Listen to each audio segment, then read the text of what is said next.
Good afternoon, YouTube. My name is Flightsimguy, and I'm continuing my tour of the Caribbean. Today I'm in the U.S. Virgin Islands, specifically the island of St. Thomas, and I am flying to the tiny Caribbean island of Antigua. For this flight, I went ahead and chose the Embraer E-Jets. I want to say this is the 195. And we're just going to go ahead and use this one and just fly straight over to Antigua. So let's go ahead and get the battery master on, get everything turned on, and get going. Alright, so an interesting point. Since I've been doing these tours, I've been harvesting a benefit from these flights that I've not been sharing with everyone, primarily because y'all probably don't care about it. Whenever I fly to a new island, I go on Wikipedia and just do some research. Just to see how the things are, the geography, the people, the economy, their legal system, culture, and whatnot, and found out some pretty interesting things about some of these other Caribbean islands, which I'll go into in a moment. Alright, so let's go ahead and get the FMC set up and get a weather briefing. For those of you who have active SkyNext, don't forget to get your weather. Just tune COM1 to 122.0. Dew point 22, altimeter 3001. Advise on initial contact. You have information. Delta, Kilo, Sierra, Tango, airport information. Delta 1453. Unfortunately, the weather briefing doesn't also tell you what runway you need to take off from, so you should have to get that from the ATIS.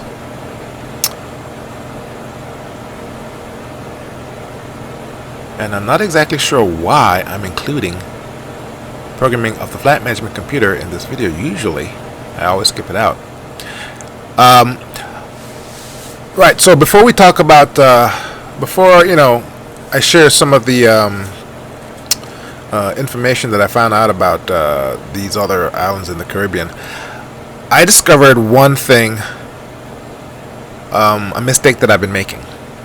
So I've been setting up my flight management computer. Here you can see that I have it programmed in and I'm verifying the route. Also, I've been using the AI ATC, and that causes a problem. What happens is this. It's very, very simple. The AI ATC doesn't care about what you have punched into the flight management computer.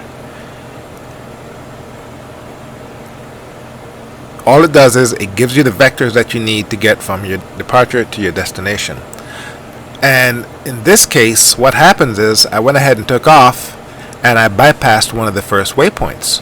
Now, if you don't go over a waypoint when you're doing a flight, it's, as far as the computer is concerned, you're still en route to that waypoint. So if you bypass a waypoint, what's going to happen is you go to your progress. The computer still thinks that you're going to the waypoint, but you're actually flying away from it. And what that does is the progress shows that the destination airport keeps getting farther and farther away. And that's because you haven't crossed that waypoint on your flight plan.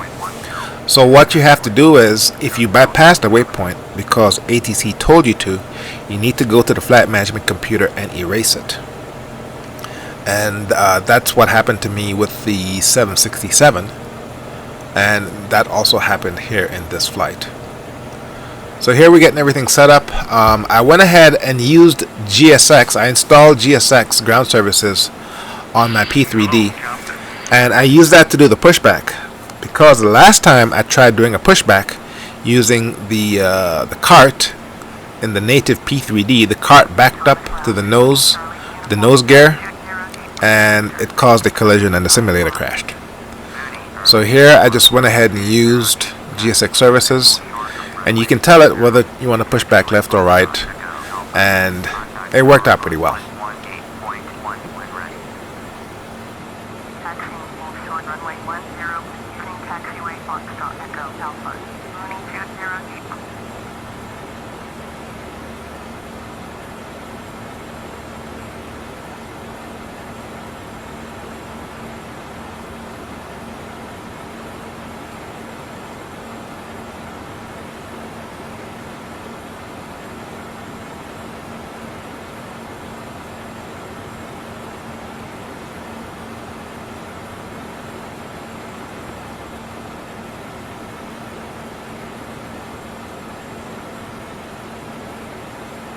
set parking brake.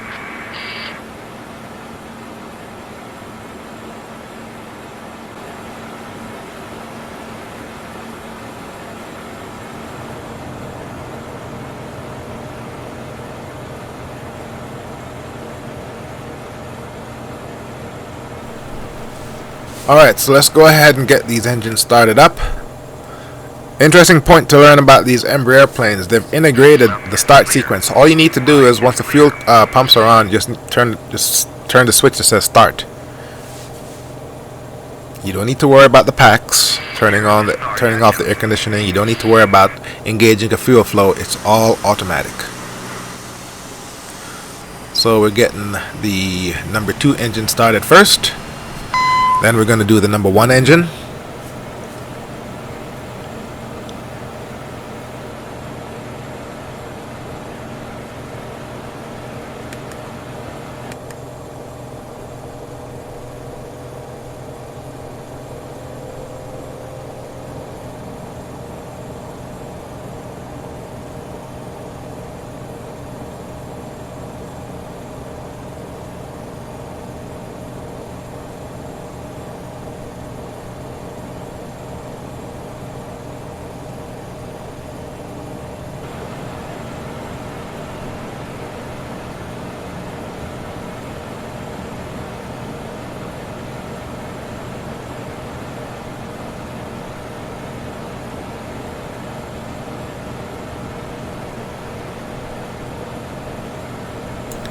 Alright, we got a good start, and in a lot of my videos you see me actually check to make sure that my ailerons, the yoke works, and the rudder works.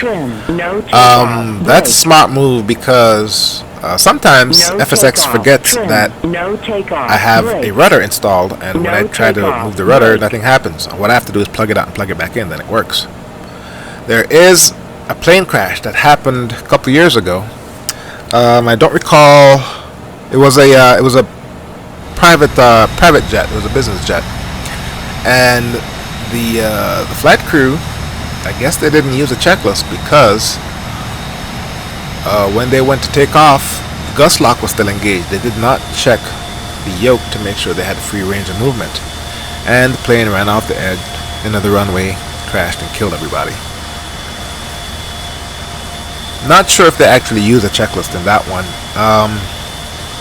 With regards to checklist, that all started back before World War II, when they were developing the B-17 bomber out at Wright Pat Air Force Base, which is about an hour away from where I live. One of the prototypes, they were going to take it out and fly it around to see how well it works. And again, they forgot about the gust lock and the plane crashed. So from then on, the DoD required that all aircraft being in development have checklists, and from then it evolved. Alright, so we're getting into a position. There's a little guy in front of us. We'll let him go ahead and take off. The islands in P3D, this is all native scenery, by the way, and that looks pretty good. I've been spending some time upgrading my scenery. I mean, a lot of folks flying FSX or P3D with the stock scenery is heresy. Me, for the most part, I couldn't care less. I mean, spend most of your time flying. You're up in the air. You really don't see all of that stuff. Only on when you're taking off and when you're coming in. But I hopped on the Orbix bandwagon and I bought Orbix FTX Global, and I installed it across all my sceneries, and it looks fantastic. So yeah, I'm a Johnny-come-lately when it comes to stuff like that. Alright, we got our thrust rating set. Let this guy go. Turn off the taxi lights, turn on the landing lights and the rest of the lights. Turn off the APU. I should have turned that off the moment the engine got started. You know, a lot of these flights I've been doing lately, I have not been using a checklist. I've just been going through the natural flows. But not turning off the APU, that always gets me. Alright, let's go ahead and taxi into position and get going.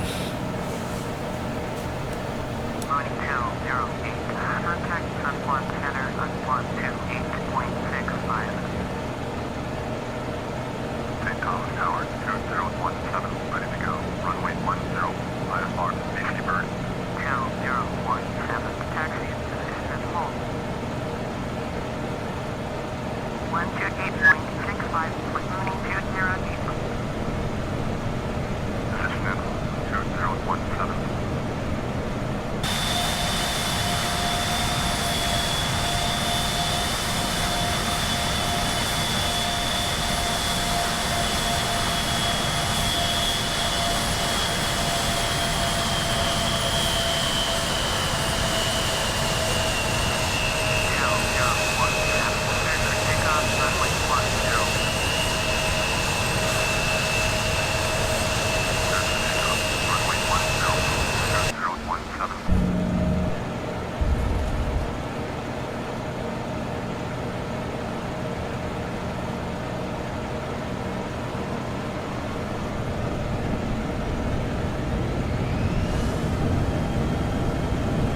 Gear up. 2017. Contact Sun1 Center on 128.65. 128.65. 201. Alright, we got a good takeoff. We're in our climb sequence. And here's where ATC gave me instructions to, do whatever ATC wants me to do. And like I said, I bypassed the waypoint. And when you bypass the waypoint you're going to is a different color. And if you're past that, or if it's behind you, it's gonna stay that different color unless you actually erase it. And then the rest of your flight in the FMC is gonna be off. Alright, so we're getting up there. I like to do my takeoffs manually, climb, get up to a good distance, and then engage the autopilot.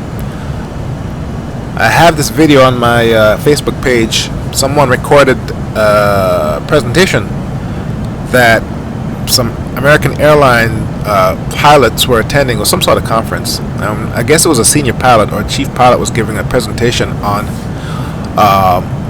automation and when is appropriate to use it. What it boils down to is this: the higher up you go, once you're in cruise, that's the perfect time for the flight management computer. But the lower you go, where you need to be more engaged with the aircraft, you need to step down to automation. There's 3 levels of automation. There's manual or hand flying, that's level 1.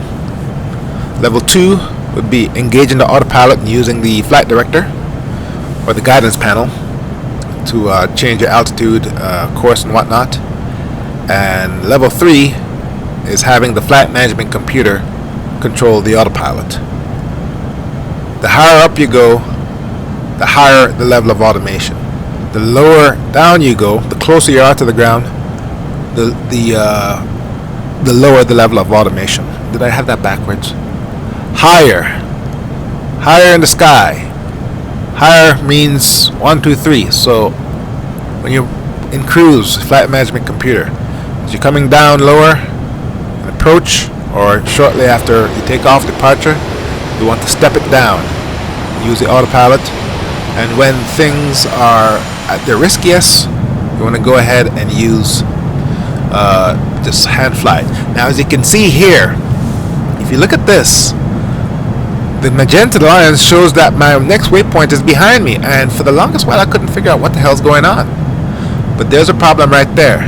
STT. I never went over that waypoint because ATC didn't tell me to. They had me go a different route.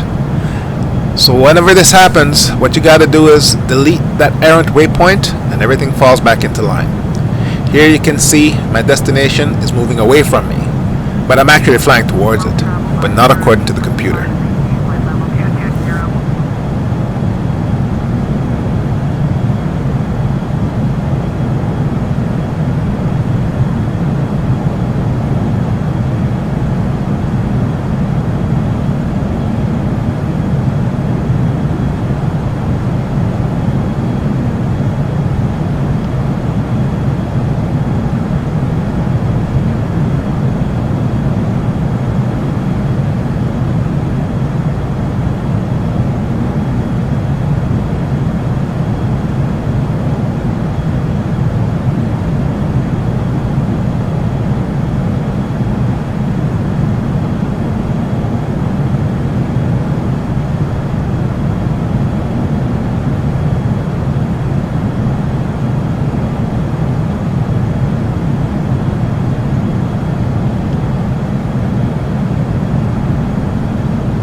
So while I'm here tinkering with the displays and whatnot, trying to figure out how to get this damn thing to work, let me go ahead and talk about where I'm going. The Caribbean is essentially the top of mountains, and I want to say a lot of them are on moving tectonic plates. We have a lot of earthquakes in Jamaica, but right here, that little square, that's where we're going. That's the island of Antigua. And we took off from the Virgin Islands, which is just off to the to the east of Puerto Rico. And there we go. Just got rid of that waypoint and everything fell back into line. Good to know. Now this course, as it turns out, took me over a very popular sim spot, and that is the island of Saint Martin. And the VOR on that island was part of the flight plan. So since I did a flyover, I figured I'd just go ahead and look down, and there we go. There are the two airports. There's that one over on the left. There's the main one right there on the right. And I tell you, man, it's a lot of fun flying in there and having a camera spot right by the beach. That way you can do your own version of that plane spotting that everyone likes to do.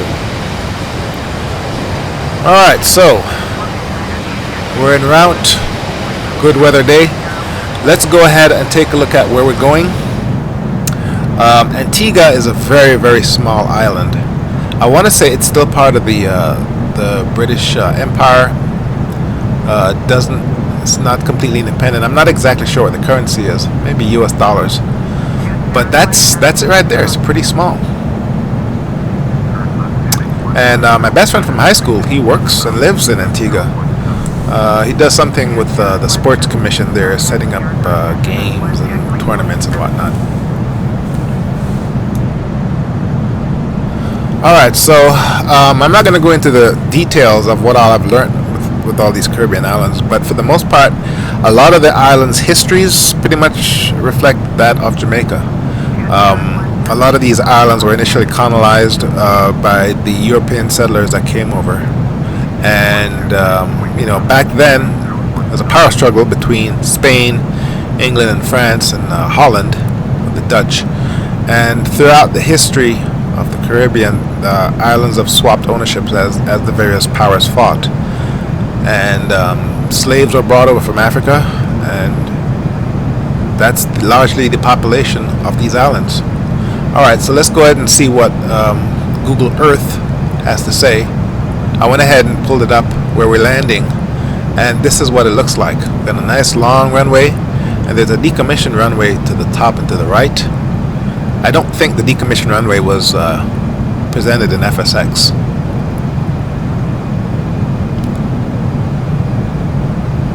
And now we're in our descent. Also, let's go ahead and take a look at the runway specifically. Now, this is very, very interesting. Whenever you see a runway with a bunch of arrows pointing in one direction, often that means it's a sloped runway.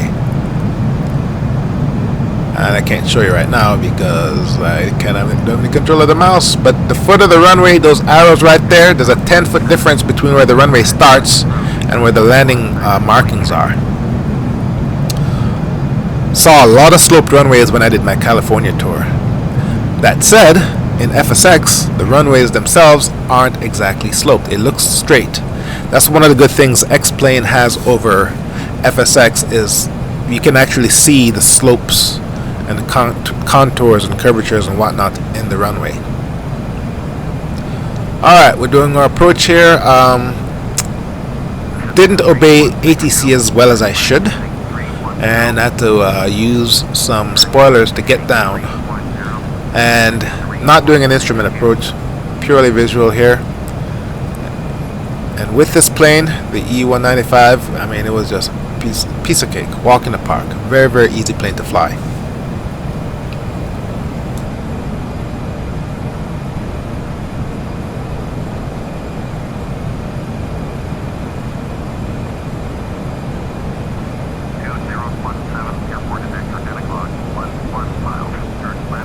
Yeah, so a lot of these islands,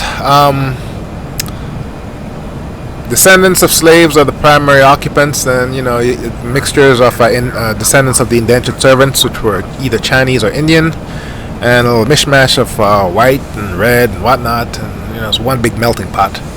And largely, a lot of folks on the islands, they all have their own dialect or their own accent. Jamaica is no exception. Officially, the languages in a lot of these islands, except the French Caribbean, but the official language of these islands is English. And when I went back to Jamaica for my mom's funeral, I spoke perfect English to everyone when I was making the travels from the airport to my hometown, and no one understood a word I was saying. I guess it's because I was not speaking the patois, which is the dialect of my home country. You know, I just speak straight English. I try to avoid accents because when I was in America, a lot of Americans had problems with my Jamaican accent when I first graduated college. And so I go back to Jamaica. I speak perfect English. No one understood what the hell I was saying. I was so freaking annoyed. No, I understand patois, but you know, it's just hard to keep going back and forth. And I imagine these other islands, they also have their own slight take off the English language. So, alright, I think we're getting a landing clearance here. There's a runway right there. I don't think it had an ILS. I think what we're tracking to is the VOR. Don't need an ILS on a beautiful day like this. Just gonna go ahead and take it in.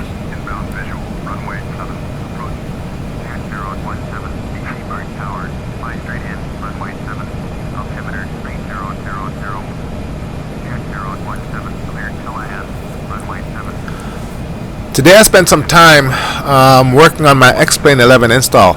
X-Plane 11 is really weird. When you install it, it doesn't install the way normal programs install. It doesn't write anything to the registries. It's just one big folder on your desktop. You run the executable and that's it. So I went ahead and copied it over to a second drive to free up some space for my primary hard drive. And I've been playing with X-Plane 11. Right now, all I have are the stock or the default aircraft, which, you know, is kind of lame. But I'm getting familiar with everything with regards to setting up my views and mapping the keys and whatnot, and I want to do some X-Plane flights, maybe a couple tours, see how that handles. 500. But you know, it's kind of hard to move on to something different once you've gotten used to, you know, the FSX ecosystem and the FSX environments. Alright, let's go ahead and check out this landing.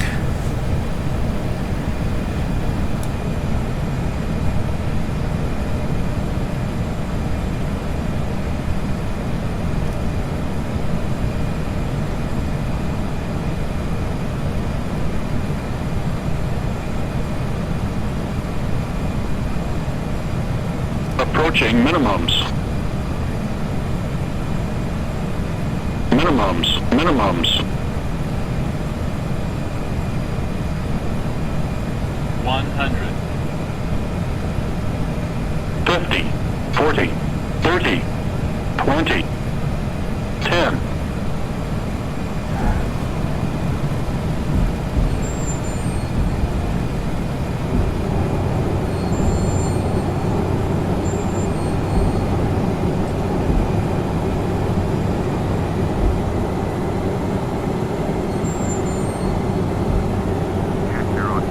Auto brake.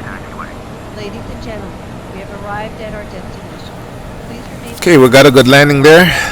I'm telling you, man, if you want to fly for a virtual airline or do regular flying, this plane, the E-195 or the E-175 or the E-170 or the E-190, it's a joy to fly. Very easy, easy to learn, and just absolutely fantastic.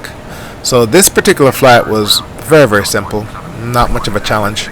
What I have coming up, the next flight, I'm going to do a review of Carinado's implementation of the Piper PA-31T, and if that sounds familiar, it's because Digital Aviation, published by Aerosoft, has their implementation of the same plane, which was released back in 2007.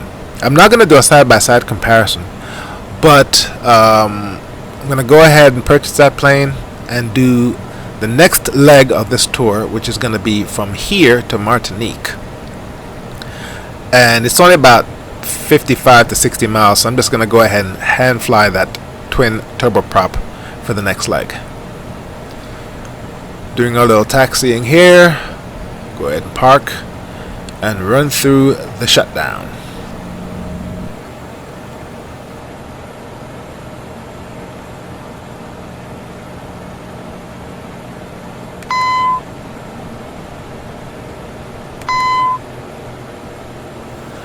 Also, one more thing.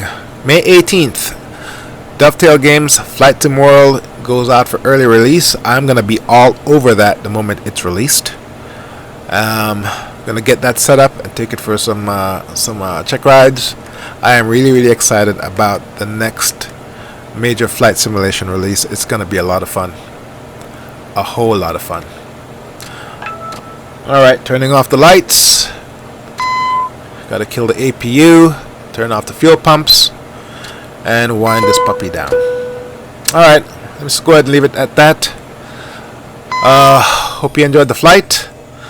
My name is Flightsimguy. Thank you very much for watching. I will see you next time.